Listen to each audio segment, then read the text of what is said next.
मुफ्ती तारिक मसूद के बयानात के लिए मुफ्ती साहब के ऑफिशियल चैनल मुफ्ती तारिक मसूद स्पीचेस को सब्सक्राइब करें।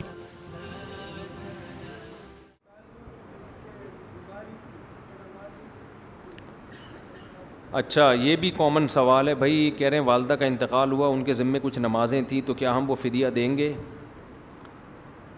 देखें, उसूली तौर पे फ़िदिया वाजिब तो किसी के नज़दीक भी नहीं है अगर माँ ने वसीयत नहीं की थी, वाजिब तो नहीं है। ये तो हो गया उसूली जवाब।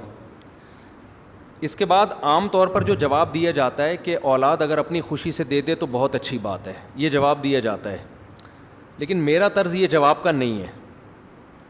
उसकी वजह ये है कि 20-20, 30-30 साल की नमाज़ें वालिदैन के ज़िम्मे होती हैं, पूरी पूरी विरासतें उस फ़िदिये में चली जाती हैं।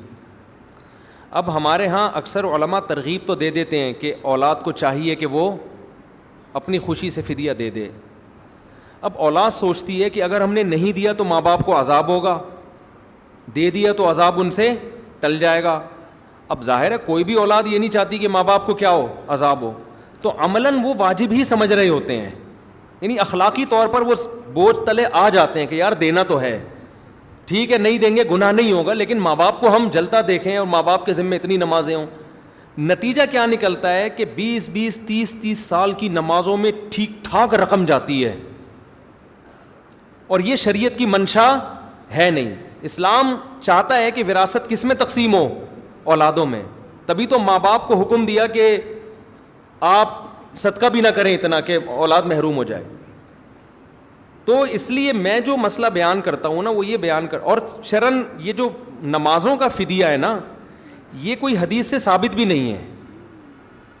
ये तो हजरात फ़ुक़हा ने ज़िंदगी में नमाज को रोज़े पर इस तौर पे क़यास किया है कि भाई जब रोज़े का फ़िदिया हो जाता है तो अल्लाह से उम्मीद की जा सकती है कि नमाज का भी फ़िदिया हो जाएगा। तो एक तो ये वैसे क़यास है, लेकिन ये है ज़िंदगी में कोई अपनी खुशी से देना चाहे, फिर मौत के बाद तो वो सिलसिला भी ख़त्म हो गया, तो ये क़यास दर क़यास हो जाएगा। तो इसलिए मेरा जो तरीक़ा है उसमें वो यही है कि भाई उन्होंने वसीयत अगर नहीं की, वसीयत की है तो 1/3 के अंदर से फिर तो वाजिब है देना। अगर वसीयत नहीं की है तो अब ये सिलसिला क्या हो गया, ख़त्म। क्योंकि असल तो ये था कि असल तो फ़िदिया था ही नहीं नमाज़ों का, असल तो तौबा इस्तिग़फ़ार था, वो नहीं किया तो अब तौबा इस्तिग़फ़ार ही है।